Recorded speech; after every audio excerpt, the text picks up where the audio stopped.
One thing to remember, and most of my European friends always make a point of emphasizing this, and they should. If you look at the Eurozone and the debt levels, here in Germany in the left and then Eurozone in average and the United States, you will find that they are higher in the United States. The situation is more worrisome in the United States. The effort at fiscal discipline for now is weaker.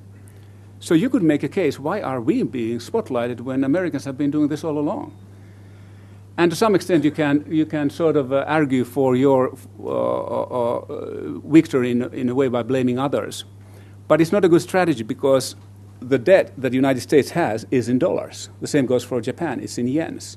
But in Europe, you're dealing with a different kind of world. Smaller economies that use foreign currencies and so on and so forth.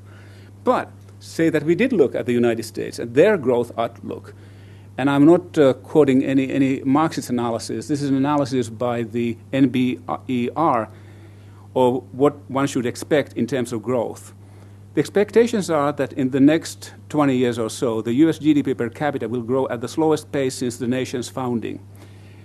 And the leading figure in this analysis, economist Robert Gordon, one of the pioneering American economists, feels that this may be actually worse than the performance in the US since the founding fathers, since the independence of the nation.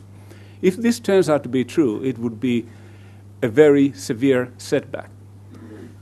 And this has often been used as a point to say, again, why are we spotlighting Europe? Because it's so bad in the United States. The problem is that in Europe, under some conditions, it could get even worse.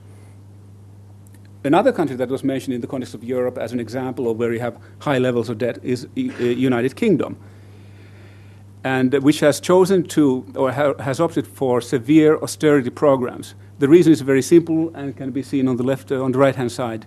The central government spending as percentage of total government spending is very, very high. It's higher than the United States, Greece, France, Japan, Italy, Spain, and so on and so forth. One had to do something about it. But the key question is not austerity program per se, but when and how. If you do it very early on, you risk killing growth. So it's a matter of balancing out these different forces. And some people would argue that what the Brits are doing might make it very difficult to have growth. I would argue that it's likely that UK may have, relatively speaking, more growth with the austerity programs it has than some continental European countries that have similar austerity programs. Their role is different in Europe, and their growth may be even less in comparison. A key issue that the Europeans are facing, in addition to the cyclical crisis and the secular transition, is aging demographics. Whenever I come to Shanghai, I go to the local real estate office, I go to the mall.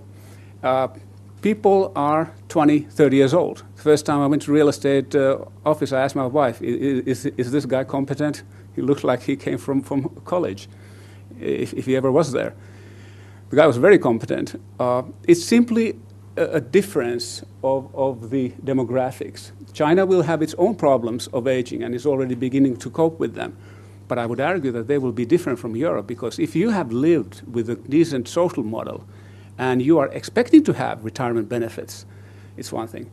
If you have lived $1 per day and your expectations of the future materially are not so great, you may be able to deal with it in a different way. It doesn't explain the problems away, but the subjective sense of problems might be slightly different.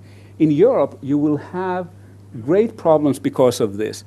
Here you have the labor force projected percentage change from 2010 onward. This is the reason why I continue to think that the United States is better positioned for the future than Europe, because of the immigration policies. But should there be a change to those policies, which is possible, then you really are creating a European-style United States in a roundabout way. In Europe, however, this is far more difficult. And say the Nordic countries, where the proportion of foreign citizens is perhaps 2 to 5%, very, very different from United States. Not to speak of New York, where I spend most of my time, where 35% of people are foreigners.